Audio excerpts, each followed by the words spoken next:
सभी लोगों, स्वर्ग और नरक में से हमें कहाँ जाना चाहिए? सभी लोगों को स्वर्ग जाना चाहिए।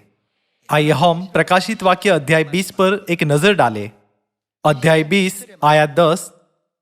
यहां पर परमेश्वर प्रेरित यूहन्ना के द्वारा नरक के बारे में समझाते हैं।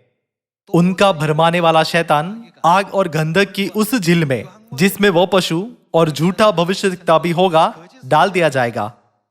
और वे रात दिन कितने समय तक? युगानुयुग पीड़ा में तड़पते रहेंगे। प्रेरित यूहन्ना को दिखाए गए प्रकाशन के द्वारा परमेश्वर ने हमें जानने दिया कि नरक निश्चित रूप से मौजूद है। वह एक ऐसा स्थान है जहां यातना और पीड़ा युगानुयुग रहेगी। परमेश्वर ने हमें प्रेरित यूहन्ना को दिखाए गए प्रकाशन के द्वारा न केवल नरक के अस्तित्व के बारे में, लेकिन स्वर्ग के अस्तित्व को भी जानने दिया है।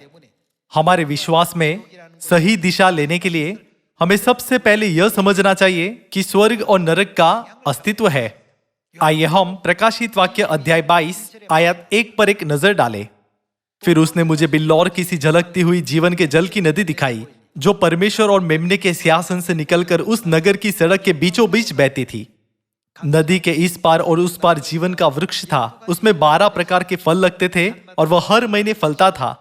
और उस वृक्ष के पत्तों से जाति जाति के लोग चंगे होते थे। फिर श्राप न होगा। और परमेश्वर और मेमने का सिंहासन उस नगर में होगा और उसके दास उसकी सेवा करेंगे। वे उसका मुंह देखेंगे और उसका नाम उनके माथों पर लिखा हुआ होगा। फिर रात न होगी और उन्हें दीपक और सूर्य के उजाले की आवश्यकता न होगी, क्योंकि प्रभु परमेश्वर उन्हें उजाला देगा और वे युगानुयुग राज्य करेंगे। एक राजा कुछ भी कर सकता है।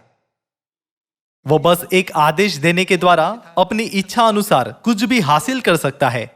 बाइबल कहती है कि परमेश्वर हमें राजाओं के रूप में युगानुयुग राज्य करने देंगे। परमेश्वर वादा करते हैं कि हम ऐसा जीवन जिएंगे जहां हमें वह सब कुछ मिलेगा जो हम चाहते हैं। चूंकि परमेश्वर ने स्वर्ग को एक ऐसे स्थान के रूप में बनाया है जहां अनंत जीवन और आशीषें उमड़ती रहती है, इसलिए हमें यह सुनिश्चित करना चाहिए कि हम जिस दिशा की ओर चल रहे हैं वह स्वर्ग है, न कि नरक। हालांकि बहुत से ऐसे लोग हैं जो न तो स्वर्ग जाने का मार्ग जानते हैं और न ही यह जानते हैं कि उसमें कैसे प्रवेश करना है। चूंकि वे स्वर्ग का मार्ग नहीं जानते, इसलिए संसार के बहुत से लोग गिरते हैं, विचलित होते हैं और इधर उधर भटकते हैं, यह सोचते हुए विश्वास का लक्ष्यहीन जीवन जीते हैं। क्या यह स्वर्ग जाने का मार्ग है या वह स्वर्ग जाने का मार्ग है? इस कारण से 2000 वर्ष पहले परमेश्वर इस पृथ्वी पर शरीर में होकर आए कि सभी जातियों को स्वर्ग का मार्ग सिखा सके। आइए हम अध्याय 21 आयत 4 देखें। वह उनकी आंखों से सब आंसू पोंछ डालेगा और उसके बाद मृत्यु न रहेगी और न शोक, न विलाप, न पीड़ा रहेगी। पहली बातें जाती रही। जो सिंहासन पर बैठा था उसने कहा, देख, मैं सब कुछ नया कर देता हूं। फिर उसने कहा, लिख ले, क्योंकि ये वचन विश्वास के योग्य और सत्य है। फिर उसने मुझसे कहा, ये बातें पूरी हो गई है। मैं अल्फा और ओमेगा, आदि और अंत हूं। मैं प्यासे को जीवन के जल के सोते में से सेतमेत पिलाऊंगा। जो जय पाए वही इन वस्तुओं का वारिस होगा और मैं उसका परमेश्वर होऊंगा और वह मेरा पुत्र होगा। परंतु डरपोकों और कौन और अविश्वासियों और घिनौनों और हत्यारों और व्यभिचारियों और टोन्हों और मूर्ति पूजकों और सब झूठों, वे सब कहाँ जाएंगे? का भाग उस झील में मिलेगा जो आग और गंधक से जलती रहती है। यह दूसरी मृत्यु है। स्वर्ग में न कोई मृत्यु है, न कोई आंसू और न कोई दुख है। इसका मतलब यह नहीं है कि स्वर्ग में कुछ भी नहीं है, लेकिन वहां अनंत आनंद, प्रसन्नता और खुशी है ना?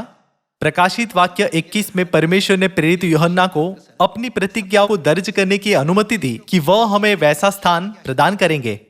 यह वह स्थान है जहां हम सब जा रहे हैं।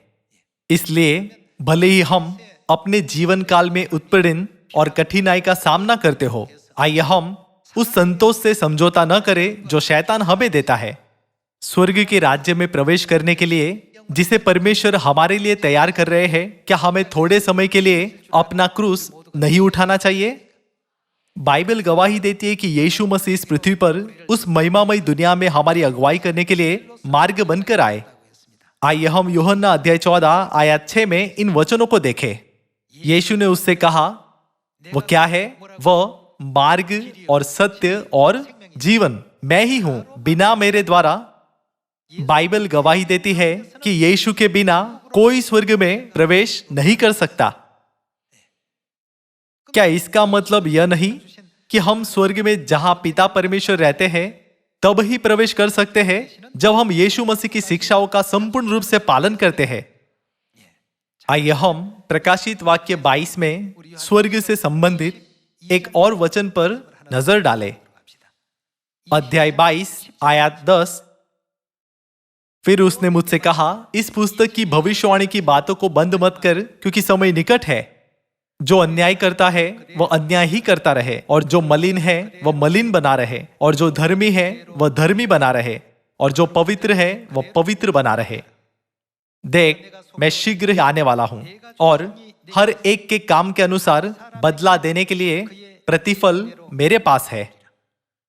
मैं अल्फा और ओमेगा, पहला और अंतिम, आदि और अंत हूं। धन्य वे हैं जो अपने वस्त्र धो लेते हैं, क्योंकि उन्हें जीवन के वृक्ष के पास आने का अधिकार मिलेगा, और वे फाटकों से होकर नगर में प्रवेश करेंगे।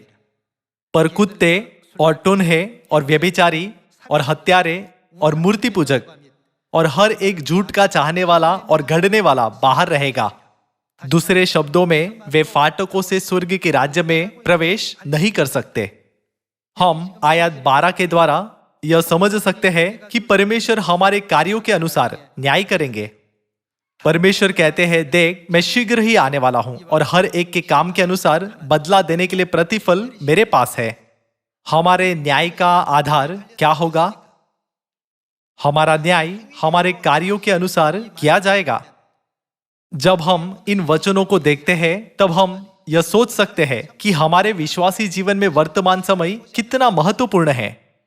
कुछ लोग परमेश्वर द्वारा दिए गए समय के अद्भुत अवसर को सांसारिक सुख के साथ समझौता करते हैं। दो दिशाएं हैं जो हम चुन सकते हैं। एक दिशा को संसार और दूसरे को स्वर्ग कहा जाता है। सियोन के परिवार के सभी सदस्य जो आज यहाँ इकट्ठे हुए हैं, वे वह है जिन्होंने सही दिशा चुनी है।